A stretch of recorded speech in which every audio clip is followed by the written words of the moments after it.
Herkese salam. Bugün Bakıda bir günümü vloglayacağım.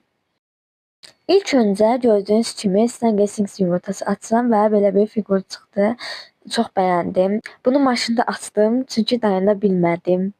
Və keşfetimdə həmişə qarşıma çıxan favorit premium marketə gəldik. Həqiqətən də çox gözəl şeylər var idi və mən də buradan bir şeylər aldım. Bunu da bir videoda sizə göstərəcəm və dadına baxacağıq. Müxtəlif advent kalendarlar var. Bunları da sizə göstərirəm.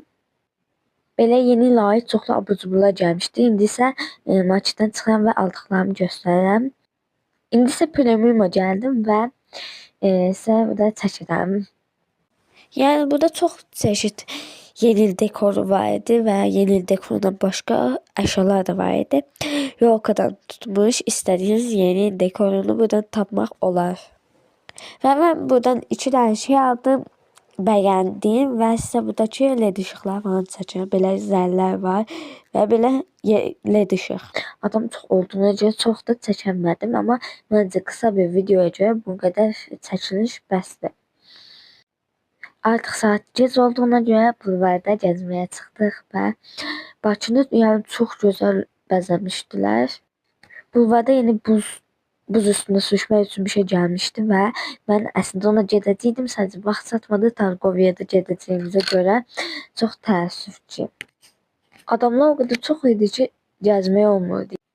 İsti şokolad aldım, amma dadını o qədər bəyənmədim. Buradan çox bir şey almasam da bilirdim ki, bir soyuq hələ isti ürək yarmarkasından bir çox şey alacağım və həqiqətən də elə oldu.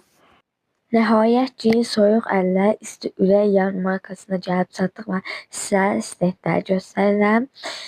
Buradan çox şey aldım. İlk stendlərdə o qədər şey almasam da, sonraki stendlərdə diqqətimi cəlb edən şeylər oldu. Və burada sizə qiymətləri çəkirəm və mən də burada milkshake almaq istədim və aldım. Dadını bəyəndim, amma mənə biraz şəkərli gəldi.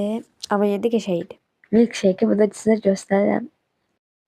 Və sonra isə belə bir qorxulu cadı gördüm, onu çəkmək istədim. Və indi gəzirəm. Yenə keşfətdə gördüyüm o İzmir bombası tapdım, amma götürə bilmirəm. Əlimi götürən zaman parçalanıb dağılırdı və ona görə də belə yemək məcburiyyətində qaldım. Dadı dəyişik idi, çox şokoladlı idi, ona görə də yəni o qədər də xoşuma gəlmədi. Çaydan yaxşı gedər. İndi isə yenə keşfətdə gördüyüm Son Angel'ların